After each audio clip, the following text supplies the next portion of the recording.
It's really great to be here and to see a lot of familiar faces. That's awesome that everybody came out. Thank you so much.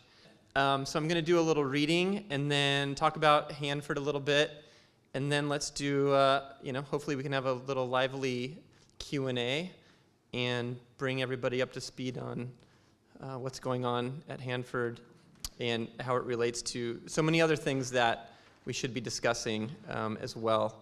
So without further ado, I will read the intro to Atomic Days, which came out in October and has a half-life of about, I don't know how long I have a half-life, but it's still very relevant. If you're like any number of people I've talked to over the last few years, you aren't really sure what Hanford is all about. Maybe you haven't even heard of the place. I certainly wouldn't blame you. It is, after all, off the beaten path. The Hanford Nuclear Site is located in eastern Washington state. It's far from Seattle, 3 hours to the Idaho border on the banks of the Columbia River, and a couple hundred miles upstream from Portland, Oregon. I won't inundate you with all the details just yet. We'll get to all of that later. But here's a modest primer. Hanford was home to the U.S.'s gargantuan plutonium operation. The site churned out nearly all of the radioactive fuel that was used in the country's nuclear arsenal. Like a ceaseless conveyor belt, Hanford generated plutonium for nearly 4 long decades, reaching maximum production during the height of the Cold War. Now, however, Hanford no longer produces plutonium. Instead, it's a sprawling wasteland of radioactive and chemical sewage, a landmass 3 times larger than Lake Tahoe. It's also the costliest environmental remediation project the world has ever seen, and arguably the most contaminated place on the entire planet. So why, if this is all true, which it is, have you not heard much about this dismal atomic graveyard? It's hard not to think that the lack of awareness is intentional. How else to explain its obscurity? You've probably heard of 3 Mile Island, Fukushima, and Chernobyl. Why not Hanford? Outside of the Pacific Northwest, you're not likely to read much about these wrecked lands, nor are you likely to catch any breaking news about what the hell is going on there. Not only is the site laced with huge amounts of radioactive gunk, but all of that waste is also a ticking time bomb that could erupt at any given moment, creating a nuclear Chernobyl-like accident, resulting in the singular tragedy that would be unlike anything the United States has ever experienced. It's a real and frightening possibility that I, for one, would rather not fathom. I first heard of Hanford when I graduated college in the early 2000s while working for a nonprofit environmental group. One summer, I was tasked with the job of hiking up hidden, jagged canyons to survey the tributaries of Oregon's North Fork John Day River in search of salmon habitat. Hanford was just 2 hours north of where I was bunked up those few weeks in a small Forest Service cabin. Around the campfire, there was often talk that Hanford was a tough, toxic place. A couple of the crew members had even worked there in their younger years. Don't bother with it, I remember one old-timer warning me. I remember people who died from working at Hanford. It's not worth the trouble. This guy also hid piles of money under his mattress, so I wasn't sure to make of his alarmism. But that was my extent of my knowledge back then. I knew Hanford was in bad shape, but didn't understand how it got that way or why it wasn't getting any better. Years later, while in graduate school, I read the definitive book on Hanford, On the Home Front, by historian Michelle Gerber. I finally began to understand more fully what had transpired. Interestingly, despite her academic chops, Gerber was and remains a genuine Hanford booster. It was clear to me after reading her book that something was undeniably missing from her extensive research, which at times seemed like a revisionist take on Hanford's very deadly past. I needed to see, feel, and experience the place for myself. Having grown up in Billings on the dry plains of eastern Montana, I felt on familiar ground when I first visited the town of Richland, Washington, just a stone's throw from Hanford's corned-off boundary. The town and its landscape reminded me of where I was raised. The topography was similar. The light blue sky was expansive, cloudless, and the air cold and crisp. The Columbia River cuts through Richland much like the Great Yellowstone River does in Billings. It dragged me in. Unlike Billings, however, Richland has a darker, different, and more complex identity, and I could sense it. It wasn't a resource extraction town or an agricultural community like its neighbors Pasco or Kennewick. There were no ski slopes nearby, no fine dining or fancy vacation rentals packed full of well-heeled tourists. It was a town with an entirely different history, a past it is still openly proud of. Richland has heartily embraced the cruel bombs it helped to create, and with them, the destruction they caused. It's an odd thing considering the thousands of lives these weapons shattered and the ecological ruin left in their wake, much of it in their own backyard. Even so, Richland's hubris is on display wherever one turns. The local alehouse, boorishly named Atomic Ale Brewpub, showcases beers like Plutonium Porter, Half-Life Hefeweizen, and even the Atom Bustin' IPA. The kitschy logo over at the local Richland High School, home of the Bombers, brandishes a mushroom cloud exploding out of a giant R. And the local hardware store, which peddles t-shirts with the high school's emblem, sells out every time government officials fly in from Washington, D.C. A fervent, mystifying patriotism still runs deep in Richland, and there is no mistaking that it's die-hard Republican country. Benton County, where Richland is located, voted overwhelmingly for Trump twice, most recently by a 20% margin over the Biden-Harris ticket. Like other cities and regions across the United States, legislators in these parts have introduced anti-trans bills, and when protesters were bussed in from Portland for an anti-nuke rally, few, if any, locals joined in the festivities. However, what sets this place apart from other rural towns in the West that overwhelmingly vote Republican is that Richland is one of the most educated cities in the entire country, leading all others in PhDs per capita. In other ways, too, Richland breaks the mold of what a rural conservative stronghold looks like. That is, of course, until you peek under the hood to reveal that this place, with a population of nearly 50,000, was born out of the U.S.'s nuclear ambitions during World War II and is still very much run like a covert military operation, fully dependent on government contracts to keep its economy steaming ahead. My first visit to Richland was short, but I found myself enthralled. I spent 2 days roaming around town, drinking my fair share of Half-Life Hef, and hiking the White Bluffs overlook above the Columbia River, which was once home to the native Wanapin and Nez Perce. Having recently moved back to Oregon from Albany, I knew I would return, and did a few years later with my girlfriend Chelsea. I didn't share much of my intentions when I coaxed her to come along for a weekend getaway. I remember billing the trip as an exploration of sorts to the edge of Washington, where we would taste the wines of the Walla Walla region, one of the best grape-growing locales in the Pacific Northwest. Lucky for me, Chelsea likes wine.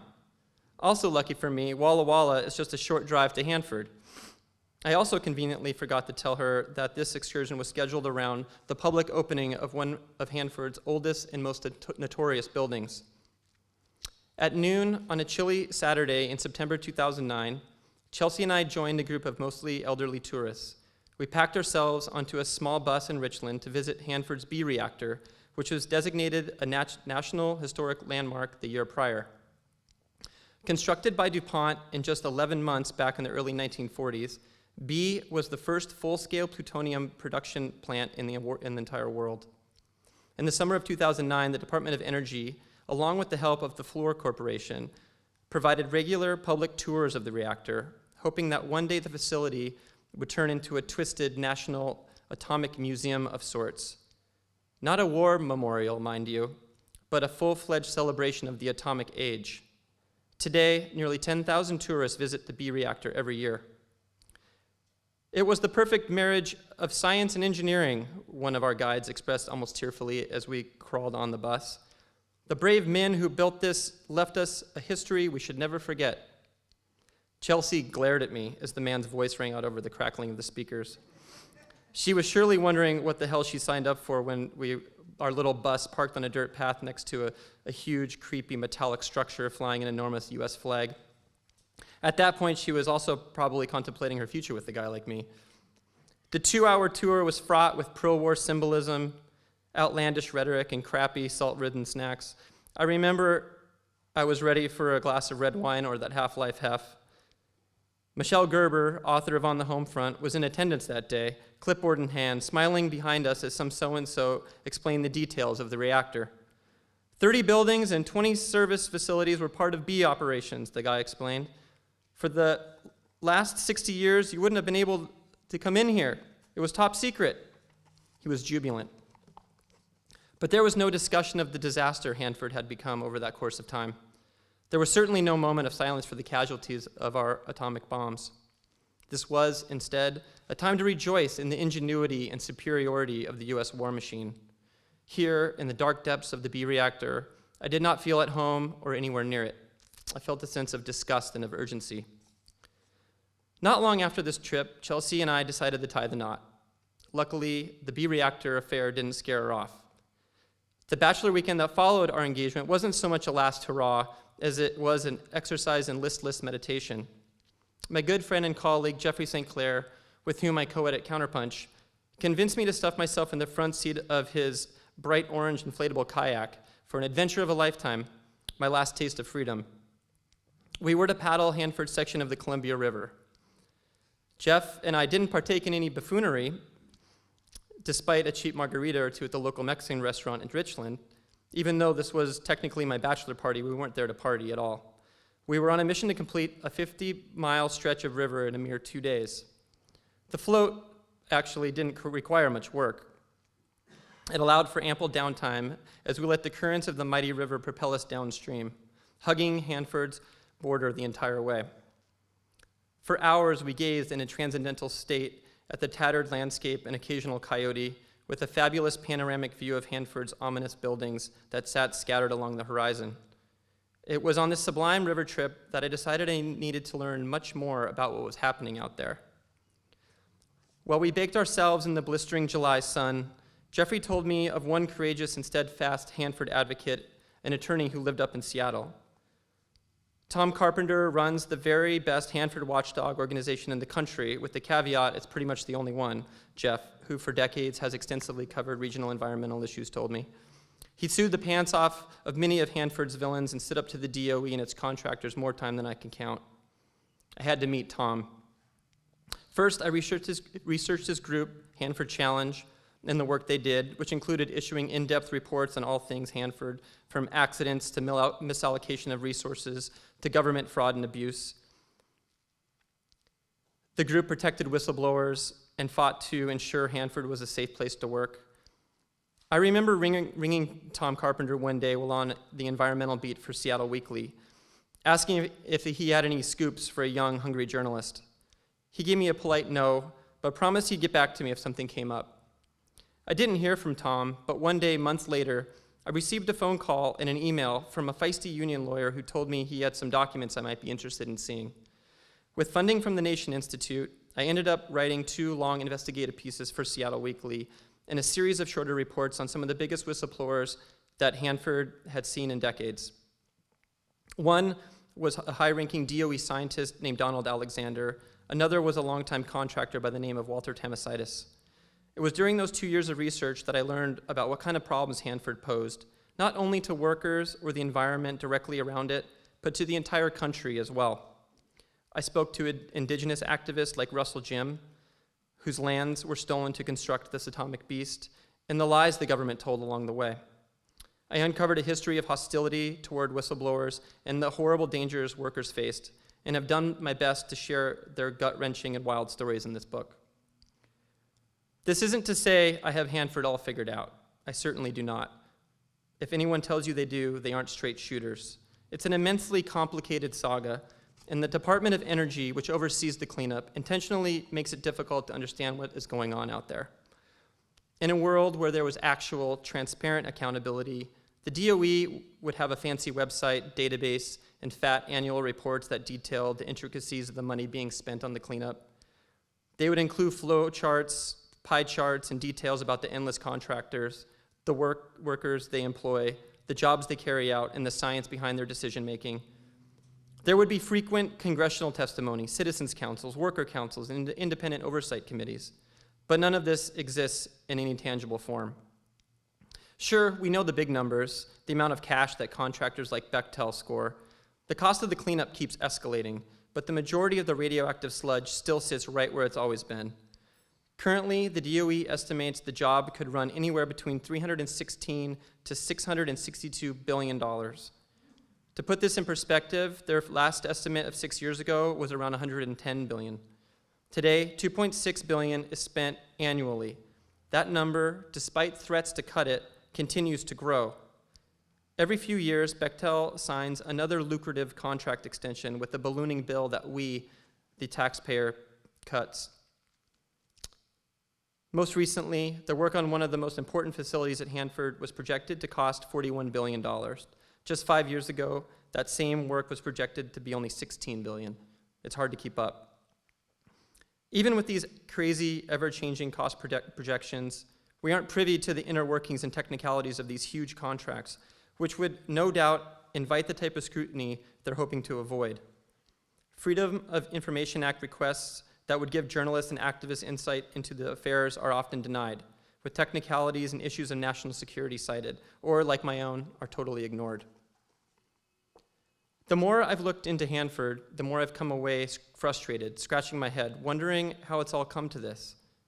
How could a place be so profitable, so dangerous, and yet so underreported outside of one or two regional newspapers? When my Seattle Weekly story of one whistleblower, Walter Tamasitis, dropped, Rachel Maddow at MSNBC picked up the story. The New York Times followed, tailed by the LA Times and CNN. But like so much at Hanford, the mainstream spotlight faded as fast as it had appeared. There are reasons for this, no doubt, aside from the DOE reluctance to let us in. The radio silence also has to do with the sheer volume of work going on and its inherent complexities. Then there's the other big issue, that pulling back the curtain on the Hanford charade would expose the futility and senselessness not only of the U.S.'s ugly past of nuclear technology, but also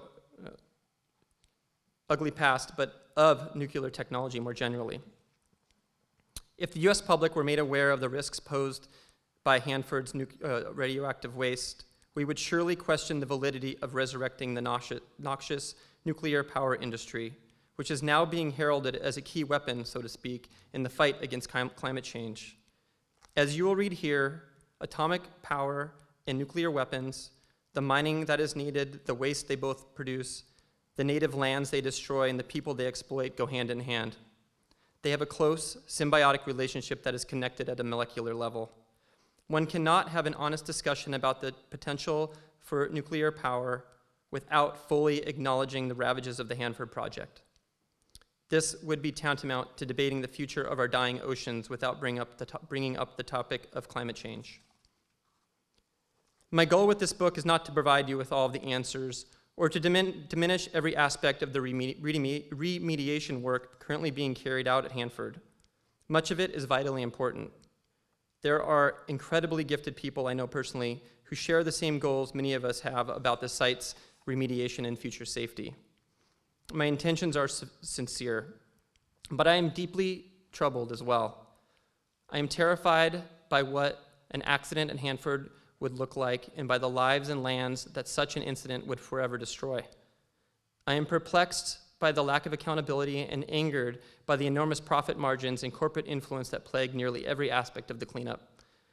I am upset that the DOE is understaffed and the contractors are so mismanaged. I am worried, too, about the workers who are putting their lives on the line every single day, and I'm astonished that their unions don't do more to help out. Yet I am hopeful. Hopeful that, with a bit of knowledge about what is really going on at Hanford, which involves a true reckoning with the site's dreadful past, that a youthful, grassroots movement, not unlike the struggle that rose up to fend off big oil at Standing Rock and elsewhere, can rise yet again to demand transparency, accountability, and radical change. The matter is vitally important to the future of the planet, to Hanford's indigenous population, and to every one of us who are paying for it. Because its radioactive threat is not only immediate, it's long-lasting and of atomic proportions. That's the intro. So, thanks.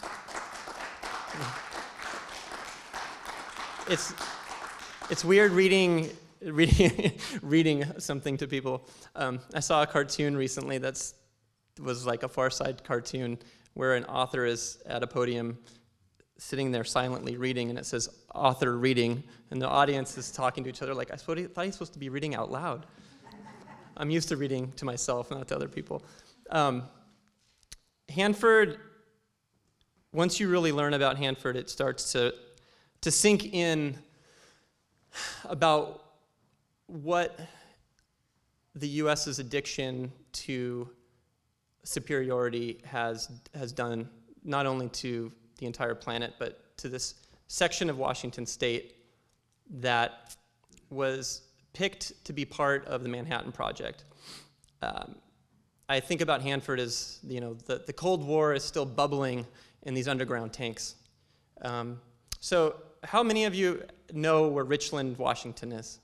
Anybody? A couple people are good with geography. Anybody lived in Washington? One person's lived in Washington.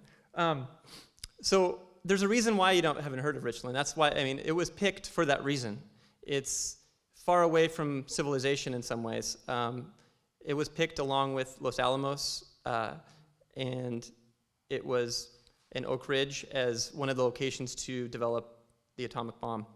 Of course, the Manhattan Project had different locations in case one was attacked. It wouldn't shut down the whole operation. Hanford was picked because it was close to the Columbia River, so it had constant access to water. Over the course of time, there was 9 reactors along the river. So plutonium is made from uranium. So uranium gets mined. In the process, in a reactor, there is a fission process. One of the byproducts is plutonium. That plutonium then was used in the Fat Man bomb. In the case of Richland, with Hanford, was used in the Fat Man bomb that was dropped on Nagasaki. But it ended up in the fuel of 20,000 atomic warheads that are currently still in our arsenal, in the U.S. arsenal. Some of those were decommissioned. But for 45 years almost, Hanford was producing plutonium. And they were doing it at such a clip, they didn't know what to do with the waste. Of course, producing the weapons was much more important than worrying about how long this waste is going to last or what the impacts were going to be on the environment or to workers. So they came up with this brilliant scheme. They're going to dump it into these big, hulking underground tanks.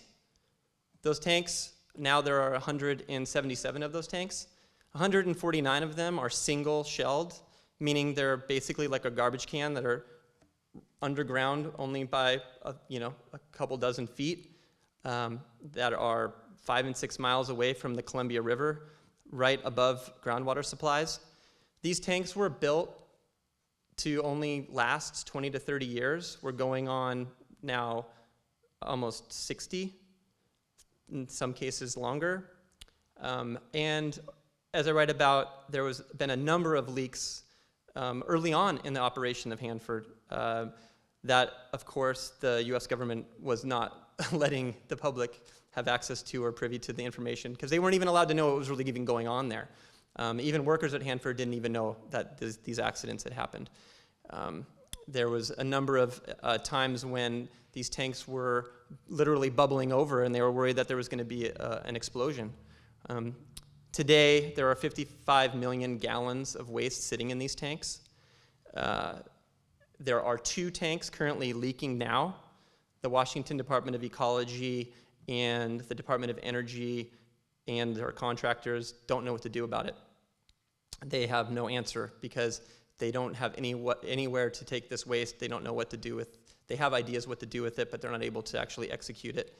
And so they're allowing these tanks to leak. Their answers right now are to put these big rain tarps over top of them because they're afraid that the rain will continue to push that radioactive soot down further into the soil, which will reach the groundwater supply. Many of us know that it's already been reaching the groundwater supply and has for a long time. In the late 80s, at the end of the Cold War, Hanford stopped producing plutonium and became a cleanup. And that cleanup now has been ongoing for, do the math, the last 40 years almost. In some case, I think it was 87 that it shut down, so it became a cleanup in 88. And the last reactor, I think, shut down that same year. And in that course of time, very little has been done to remediate the site. One good thing that has happened, there was a bunch of soil that was contaminated with chemical waste. That soil has been remediated. But other than that, not much has happened, except for a lot of money that's been spent. Private contractors have been running the show out there. One of the whistleblowers that I talked to, Walter Tamasitis, who worked for a subcontractor of Bechtel, talked about the malfeasance that goes on, that really it's more important for these big contractors to score bigger contracts from the Department of Energy than it is to actually remediate the site. It's all about the money. And there's very few public groups that are keeping an eye on this. A lot of it has to do with its location. If this was just, a few miles away from here, it might be a different story. But it's really not as big of an issue as it should be. Another whistleblower that I talked to that I mentioned in the introduction, Donald Alexander, he was now retired, he was a top DOE scientist for the Department of Energy. And his concern is probably what really frightened me most about Hanford and why I felt I needed to dedicate a lot of time and energy in writing this book and in telling his story. His biggest concern is that we could see a massive explosion out there. His fear is justified. He was part of a delegation that went out to Russia to look at a site there that had an accident in the 80s. I'm sorry, in the 50s, but he went out there in the 80s, called Mayak. Mayak was Hanford's sister facility, producing plutonium, and there was a massive explosion at one of their waste tanks. Of course, it was covered up because, like the U.S. at Hanford, it was a covert operation. It was only years later that the U.S. even found out about it. It contaminated 20,000 square miles of land. Thousands of people were killed.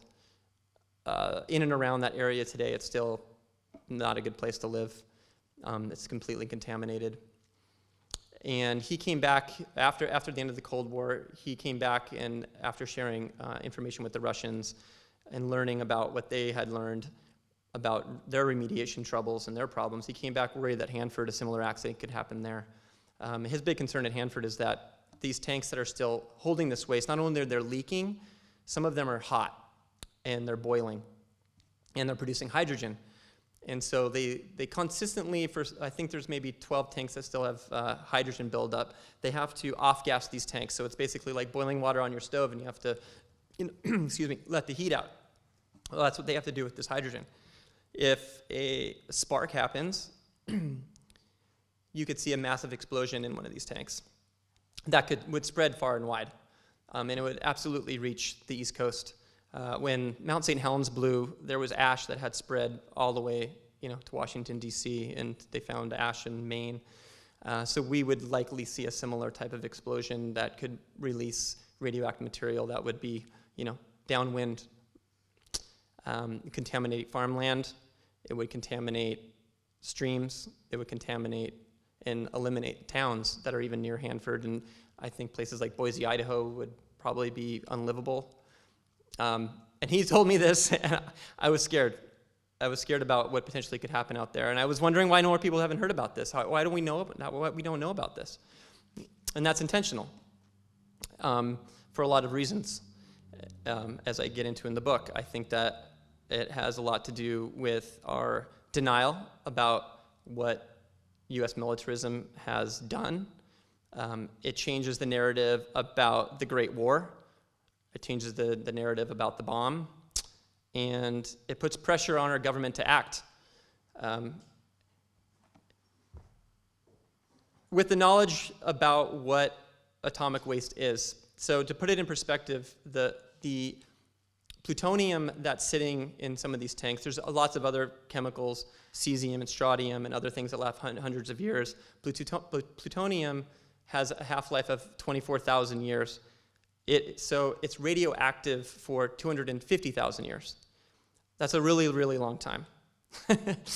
Humans have only been roaming outside of Africa for like 60,000 years. So this stuff is around for a very, very long time.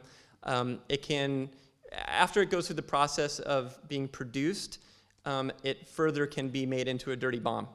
And so the other fear, there's lots of fears, of course, But one fear is that it gets into the wrong hands and gets used in a very, very bad way. And who's to say what this world is going to look like geopolitically or otherwise in 10 years, let alone 1,000 years or 10,000 years. So that's a fear as well, which brings us to the conversation about nuclear energy. Nuclear energy, as we know it today commercially, still produces all of this waste. Very similar, no matter the process, if it's being refined into plutonium grade, weapons grade plutonium, or just a byproduct of the regular energy producing fission process. And the waste is still a big issue, because what are we going to do with it? How are we going to keep it safe for that long of a period of time? There's this myth that atomic energy is carbon neutral. I'm sure you've all heard it. That we're now looking at atomic energy as the great answer to climate change. But they're only looking at one of the part of the life cycle of atomic energy. They're not looking at the fact that uranium needs to be mined, and it's very carbon intensive. It's one of the most carbon intensive mining practices, one of the most dirtiest mining practices in the world. The denser that uranium, the more carbon's needed to extract it from the rock. Of course, these big plants need to be constructed. They take a long time to be constructed, very carbon intensive. And then the waste. The big idea right now, which they just shut down, fortunately, in Canada, near the Great Lakes, was the idea to bore huge holes 2,000 feet deep and encase this stuff in copper and keep it safe, right? How much carbon is it going to take to drill and create these huge mines to hold this stuff and potentially keep it safe for 200,000 years? It's really ridiculous, right? Which brings us back to Hanford. Hanford is really a testament to everything that's wrong with nuclear technology. And not only is it connected at a molecular level, it's connected at a financial level. The major superpower in Europe, for example, France. France is also always looked at by the pro-nuclear boosters as the perfect state, the perfect nuclear state. It's carbon neutral almost because of how great it is. Well, there's two problems to that. One is the power industry in France supports the weapons industry in France. The weapons industry in France is connected to the power industry. So you can't oppose one and support the other. It'd be like, it would be like opposing the war in Iraq, but supporting Pentagon spending. You can't have one without the other. A lot of people ignore this fact. The other reality is they're simply unreliable. Even last summer, during the height of the heat wave in Europe, half of the plants in France had to go offline because the water in the rivers that they were drawing to cool down the reactors was too warm to cool down the reactors. So here you think atomic energy is an answer to climate change, but climate change is stopping them from operating properly. There's so many problems I could really go into, but the big one for me is the waste, and which circles back to Hanford. This 56 million gallons of radioactive waste that is sitting there is not only a ticking time bomb, I think it is a lasting legacy of US imperialism. And the answer to it right now is that they want to turn this radioactive waste into glass in a process called vitrification. They were supposed to have this done 20 years ago. They haven't done it yet. In fact, they had a plant that cost, I think, $14 billion that was up and running. It was a test facility that was up and running. They were all excited about it. They had a big ribbon cutting. This is last fall. And they were supposed to do a test run of this waste to vitrify it. And the machine overheated. And it's hard not to laugh because it's so ridiculous, but it's also really infuriating because what are they going to do with this waste? It's an immensely complicated problem, and there are very, very intelligent people working on it. But when intelligent people are caught in a for-profit corporate system that is driven by profits, the job won't get done properly. So as I advocate, as a lot of people are advocating, we need more accountability. We need to have open access to what's going on out there. We need to have congressional testimony. We need everybody, no matter where you live, to contact your congressperson to ask them their position on this. A lot of them don't even know that this huge project even exists. The financing for it is buried in the Department of Energy contracts that they don't even really know about. In fact, when Obama was running for office the first time for presidency, and he was asked about it, and he had been a senator, and he was asked about Hanford, he had never heard of it. And Obama was pretty smart. So you can imagine some of these idiots in Congress that are rubber stamping this stuff have absolutely never heard about it. So that's why I think it's important for New Yorkers and for everybody to be worried about Hanford, and using it as a example of what's wrong with this new push for atomic energy. So with that, I'll open, if anybody has any questions or want to talk about anything, I'm happy to try to answer anything. Fair warning, I'm not a scientist, but I'll do my best to answer any technical questions as well.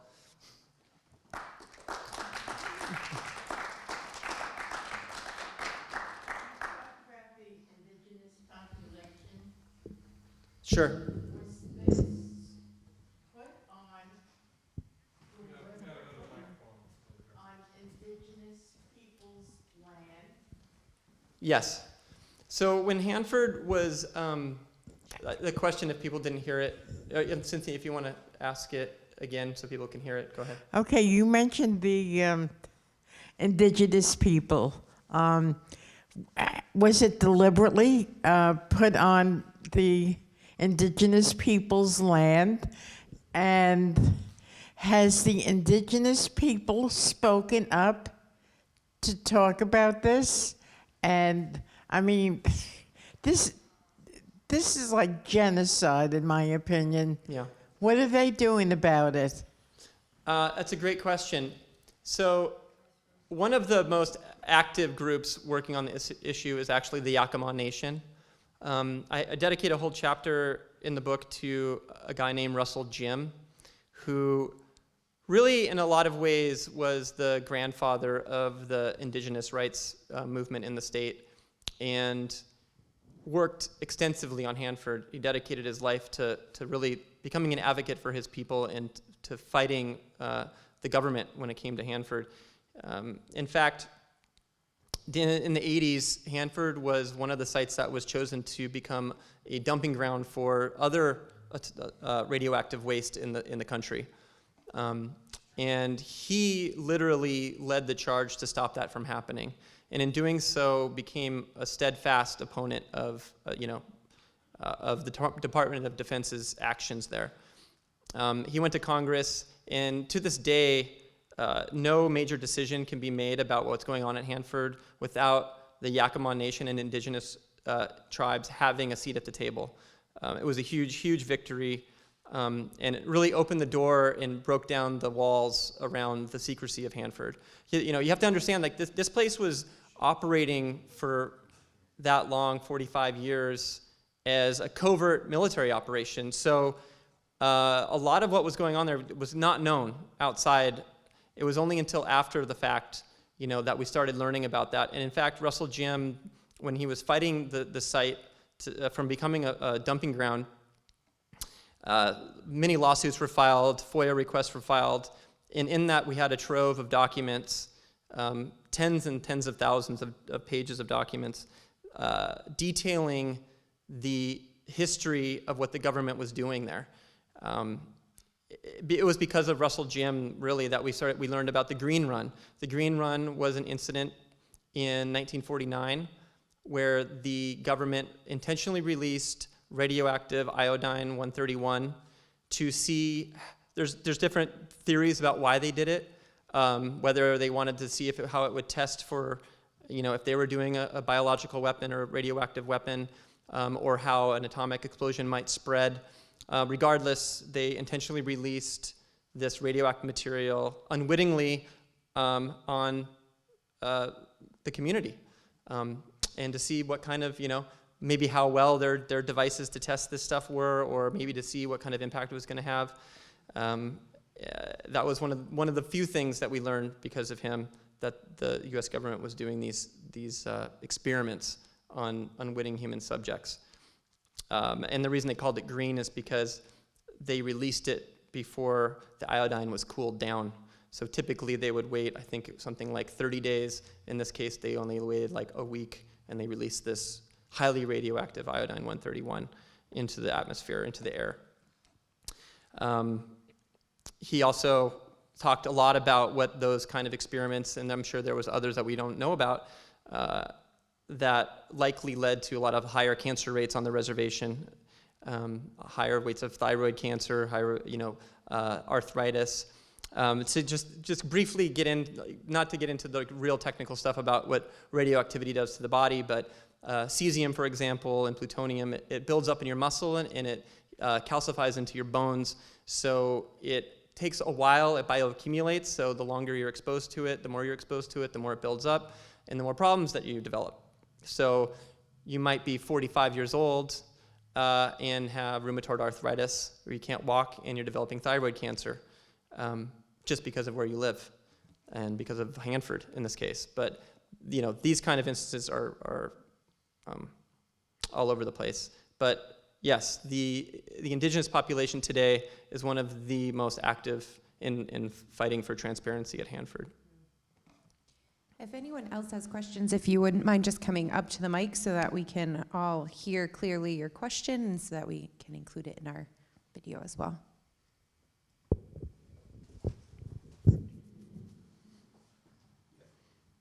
Thanks a lot. I'm glad that you mentioned that if the facts about Hanford came out, it would force the Americans to really rethink World War II. Because World War II was often presented as this really spectacular war for the United States, where the country, basically the 48 states didn't get attacked except just a few times, and all of the industries in the United States were rebuilt, and it was great for the economy. And but two of the major things about World War II that most Americans don't know is that that was the beginning of really entrenched secret government in the United States. And the secret government was necessary because of the nuclear weapons project. And so those were two of the really nasty legacies of World War II. We have a whole lot of secrecy in the federal government, and we've got this massive nuclear waste, not just at Hanford, but like at probably a dozen other places in the United States that are the legacies of the Manhattan Project. So I don't really have a question, but thank you. Thanks. Yep.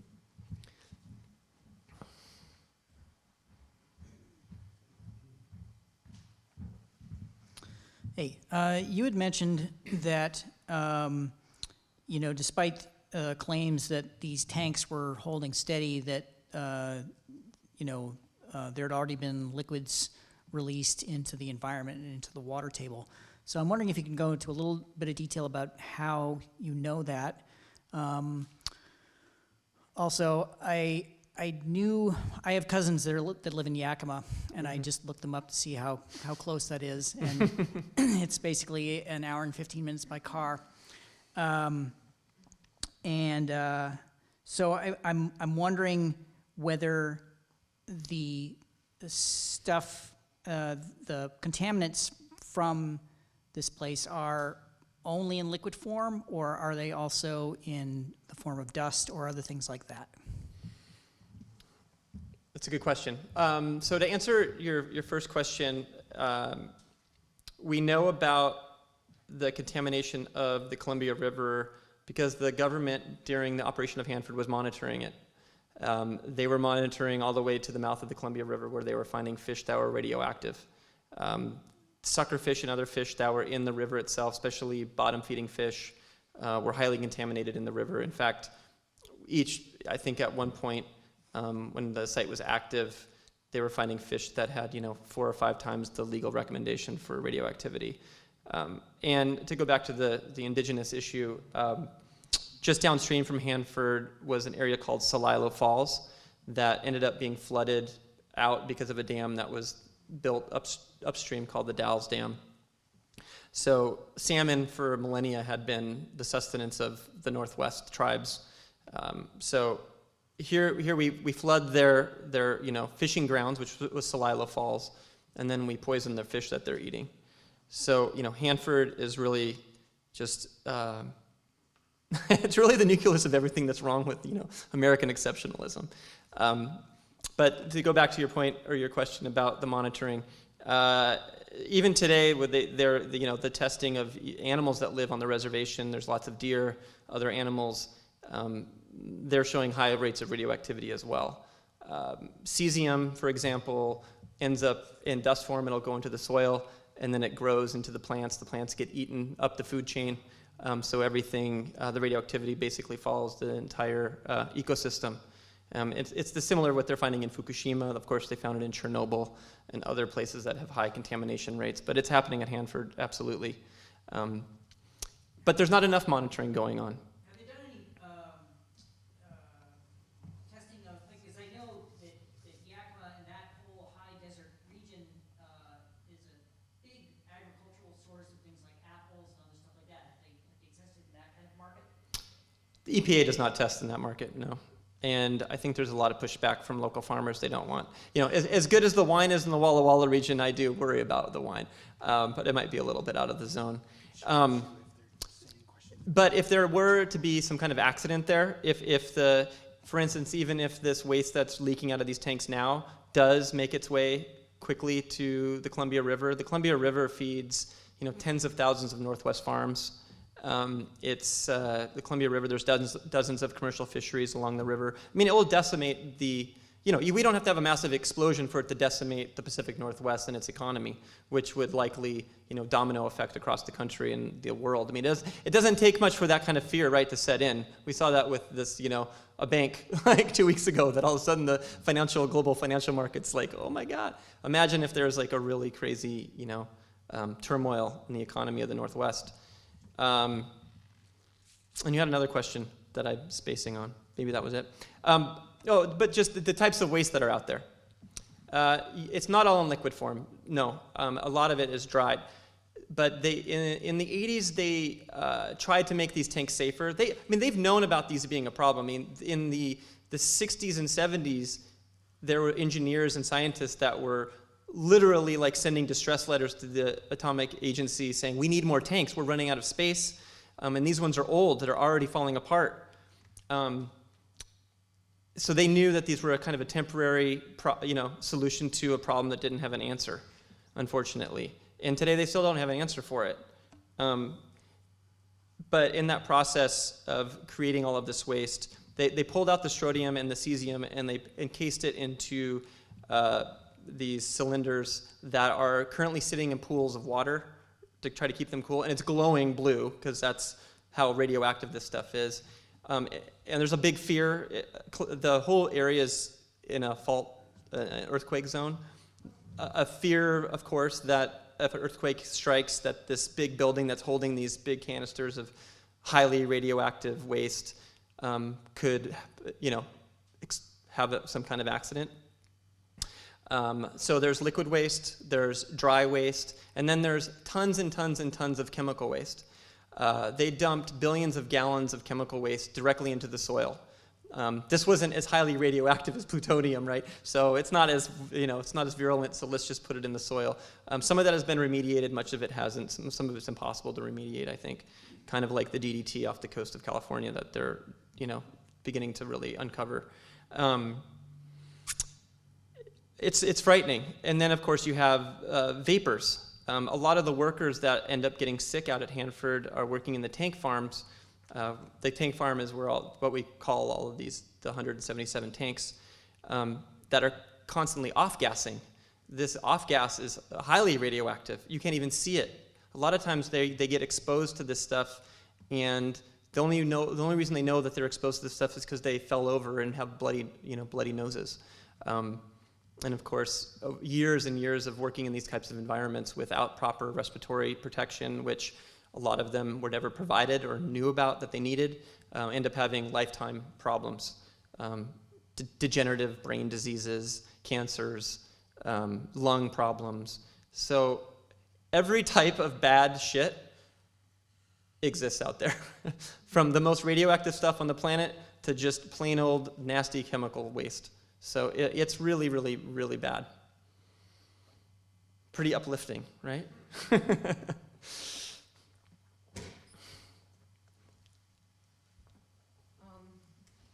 kind of two things. One is, I don't really understand enough about nuclear power plants and what kind of enrichment is done for that uranium versus making plutonium. Is Well, that- plutonium is a byproduct of both processes. So Okay. plutonium is also a byproduct of, Indian Point, for Okay, example, right, or right. anything else. Yeah. So there are a lot of byproducts of both, of making a reactor that's creating plutonium that can be refined well enough to be used in a bomb versus a plant.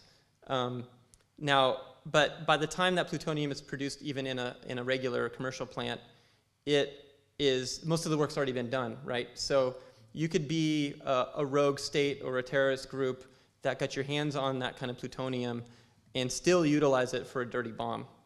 And what is a dirty bomb? I mean, Uh, seems like all nuclear bombs are pretty dirty, so. Yeah. Well, a dirty bomb might not be one that would be dropped from a plane, but it could be one that was put in the back of a truck and ignited in a mall, Oh, right? It's more rudimentary. If they do have some technical skills, they could refine it even further to produce an actual what we would consider a regular bomb. But I would argue ultimately that, like you said, I would argue that plutonium itself is a bomb. Yeah.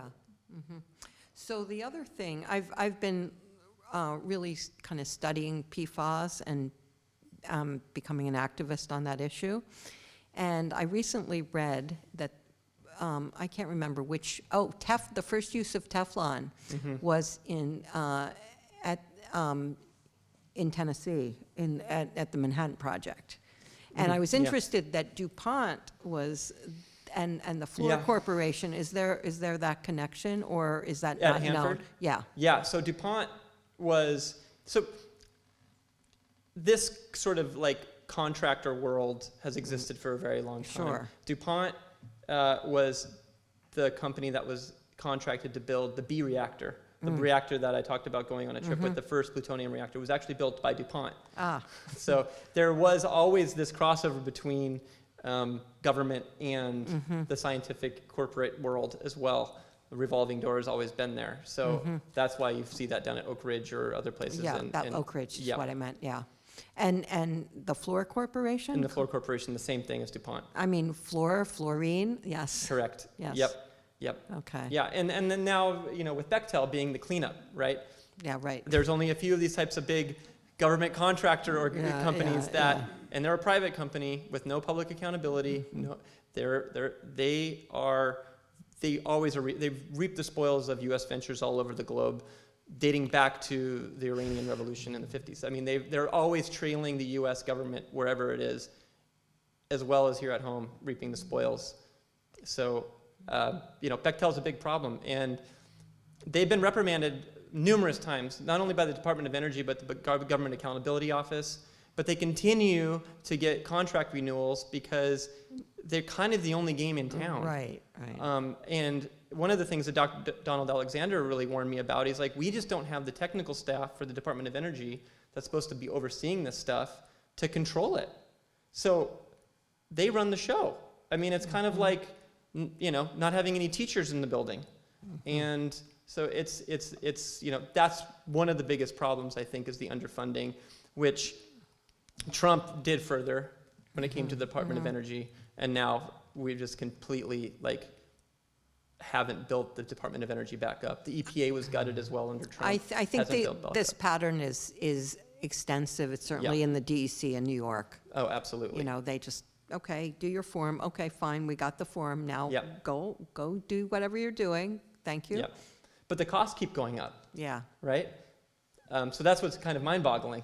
Well, it's mind-boggling to think how this can be dealt with. Right. And thanks for writing the book. Thank you.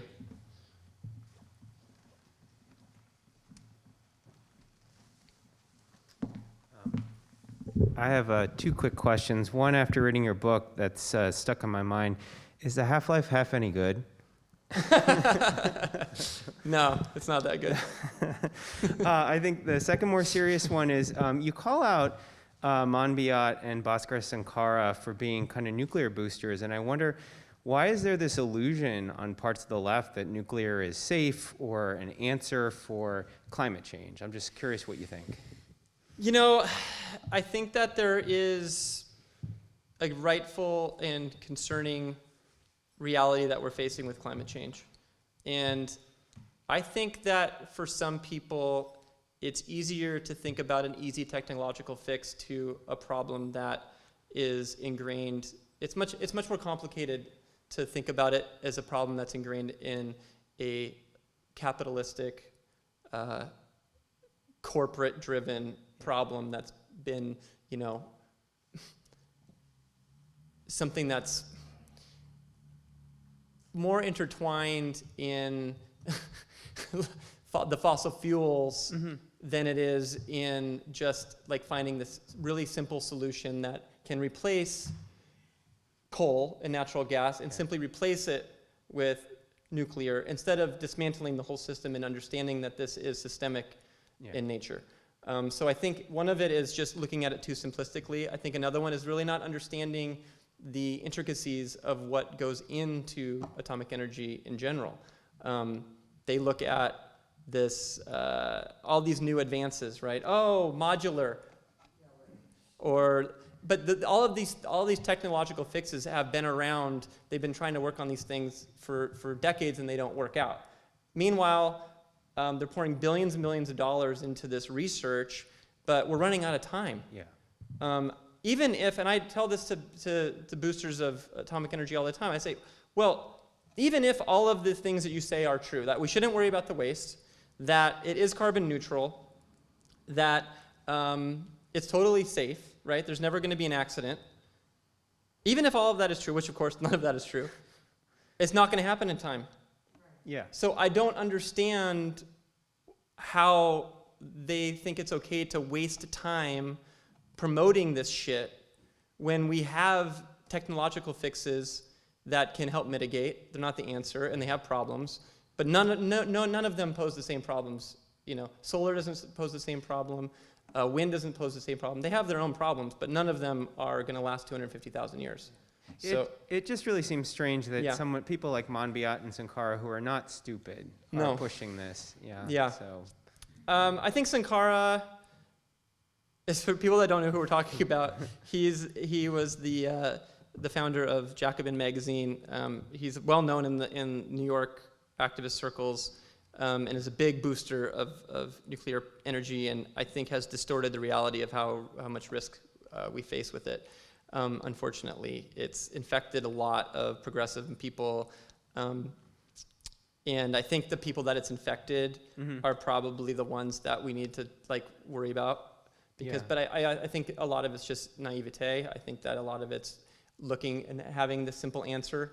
Of course, who wouldn't want something that can just come in here and replace all the dirty shit and fix everything, and we don't have to worry about climate change anymore?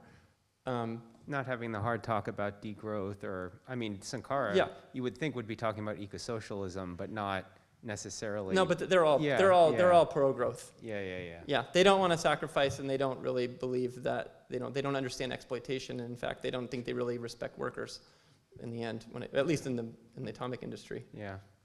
Thank you.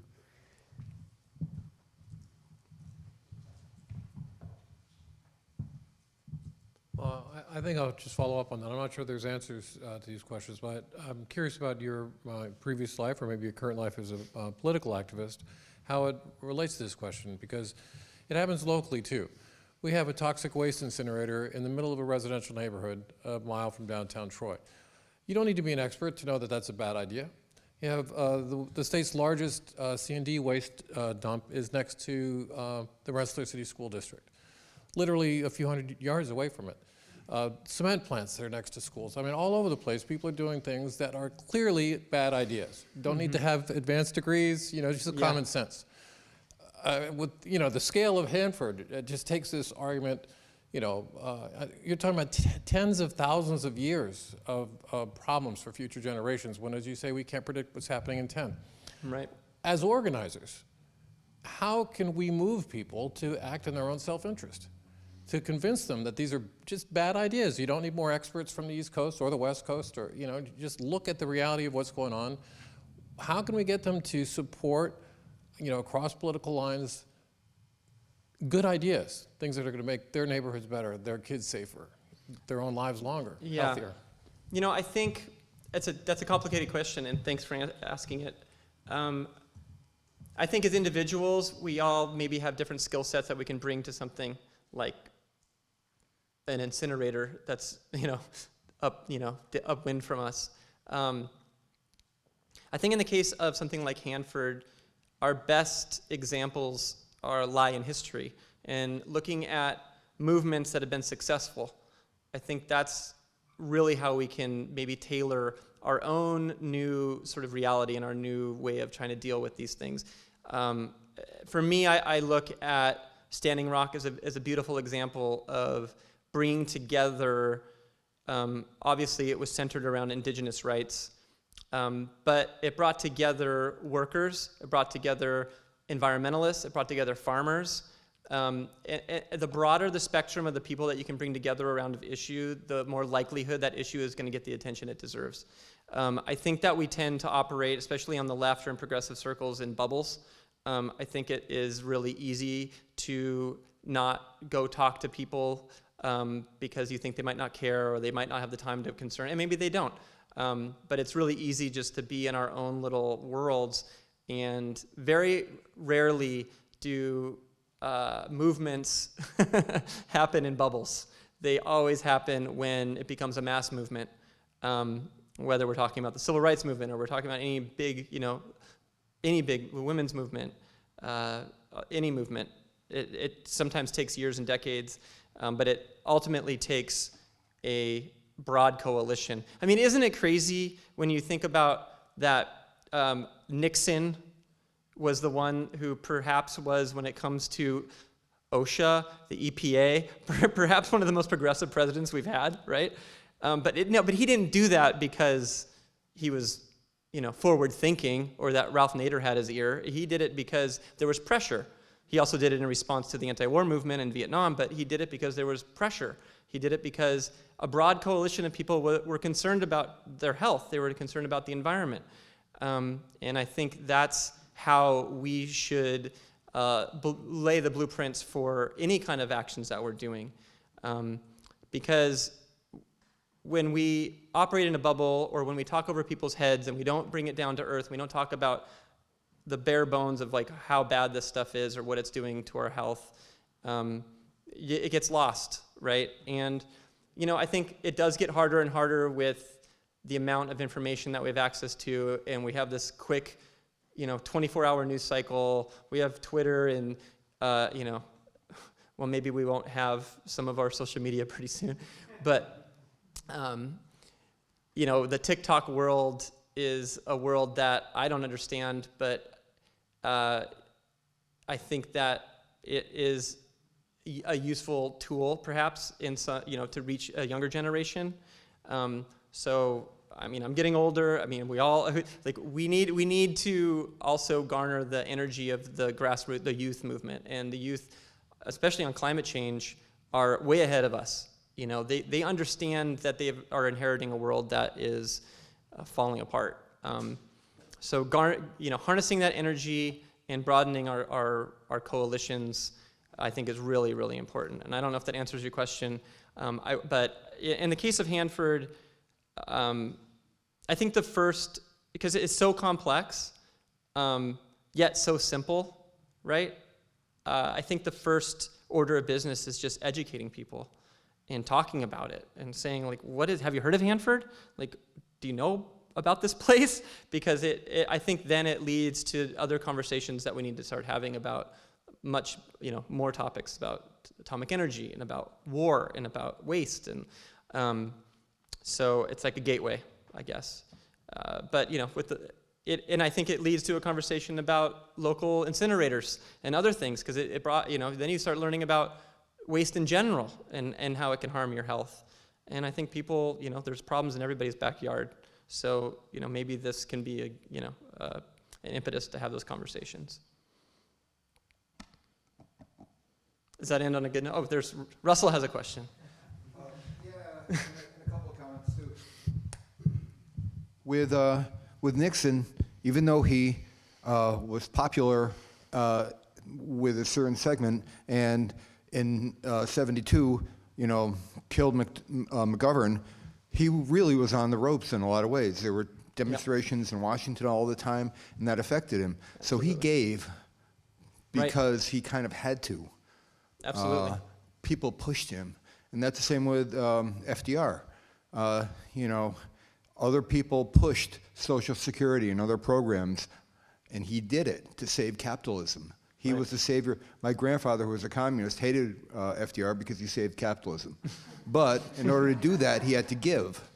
And I think in New York State, just a couple of years ago with Andrew Cuomo, he gave on marijuana. Marijuana was legalized because he was on the ropes with scandals, and he ended up losing. It wasn't enough. He lost his job. And it's interesting trying to figure out coalitions and how it happens. With Standing Rock, that was an easy one because they were there. But the other local people around there were a problem. Lois Gibbs at Love Canal was transformed by Love Canal because initially, when she would smell the pollution in the air in the morning, she thought that's money. That's our jobs. But jobs, your health is more important than your job, really. So I guess I have a question, but a suggestion with, we are downwind from there. It's a couple thousand miles anyway, but when the atomic tests were going off in the 50s, there was, went up in the jet stream, and at least from one of them, they came down right here because the monitors at GE and RPI went nuts, and so we know that this was a hot spot in 53 or 54. But we only know that because there were monitors. All the other places where there weren't monitors, it wasn't mapped, and people don't know. Right. So that it can happen again. It's somewhat unpredictable. And maybe the people on the West Coast aren't it's in a remote area, but the people on the West Coast maybe they don't feel as affected because they're upwind from it, but they're also downriver from it. Right. And I would imagine that the people in the Columbia Valley and Portland, which is a hotbed, should be concerned, and that would be a natural for them. Locally, with NL Industries on Central Avenue, Robert Prentice, who was a Republican, I don't know how conservative he was, but he came out against it because his wife came down with cancer. So even the local people there develop an awareness, and that turns to activism. And my question is, what can we do? You told us to contact our Congress people, more money for DOE to remediate, or what would you suggest? Well, you could start by sending him a book. No, I'm just kidding. It's a good question. I think calling them up, emailing staffers, asking them what their position on it is. That's simple. Just ask what their position on it is, and see how they vote on Department of Defense issues, and Department of Energy issues, because you can extrapolate too. I think one of the things is that I talk about. There's a lot of money being spent, but I think anybody would agree that amount doesn't matter as long as the job's getting done correctly. So I think we can agree, if the money's being spent and it's getting cleaned up, great. But if the money's getting spent and it's not getting cleaned up, where's the catch, right? And so I think that's the question I would pose to the people that have the power to vote on this stuff. So you're willing to vote yes on this stuff because it needs to get cleaned up, but why isn't it getting cleaned up? Start asking those questions. I think once we start asking those questions, demand transparency. Demand that these corporations that have these huge contracts they're not sitting in front of the Congress, answering questions. And I think that's what we can demand, and that's what, where transparency might start. Is there an advocate in Congress? So the question is there an advocate in Congress? there's not an advocate that I would say is an advocate is on our side that really knows about it. There are people in the state legislature in Washington State, but not in Washington D.C. There are people that are aware of the issue, but ultimately, I think everybody that is bought and sold by Bechtel. And then even the ones that are well-intentioned, getting cleaned up, I think it's so complex that they don't really understand that they're literally writing a blank check, and nothing's getting done.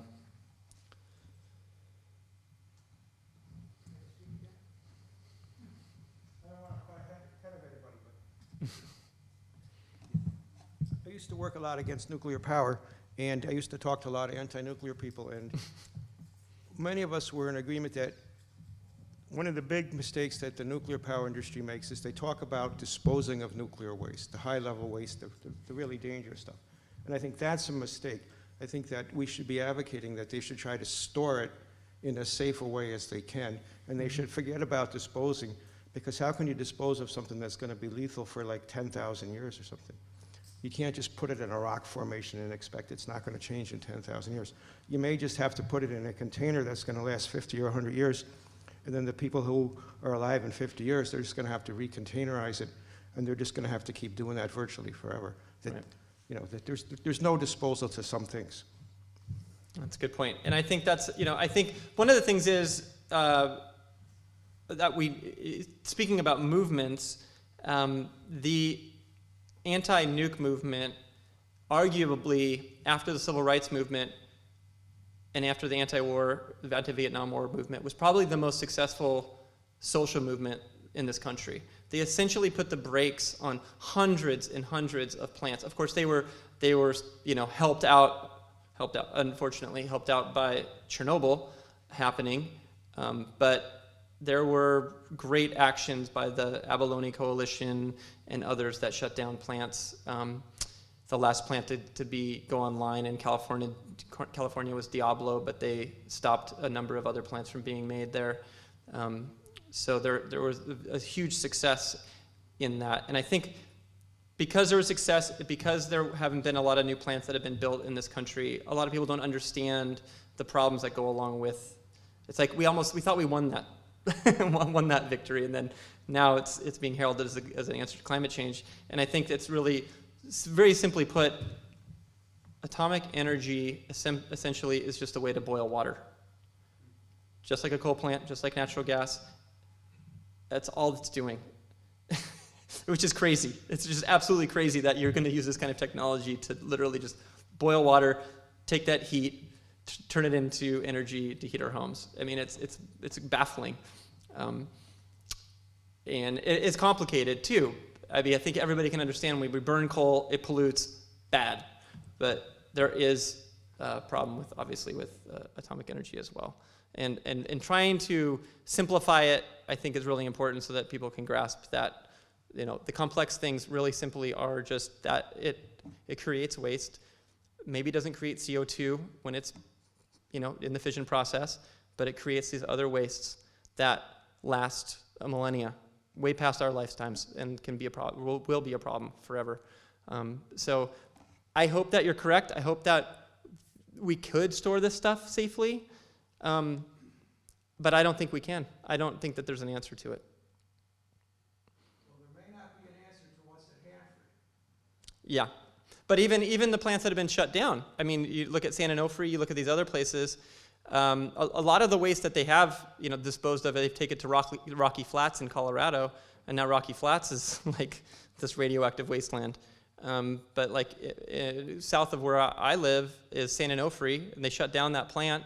Well, it's still operating. They still have, to keep the waste cool, and there's still waste there right on the bluff, right above the Pacific Ocean.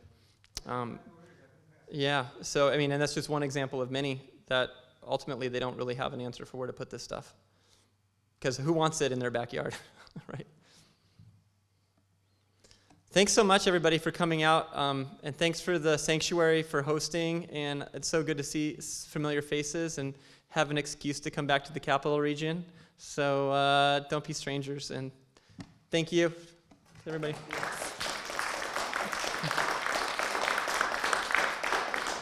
Thank you.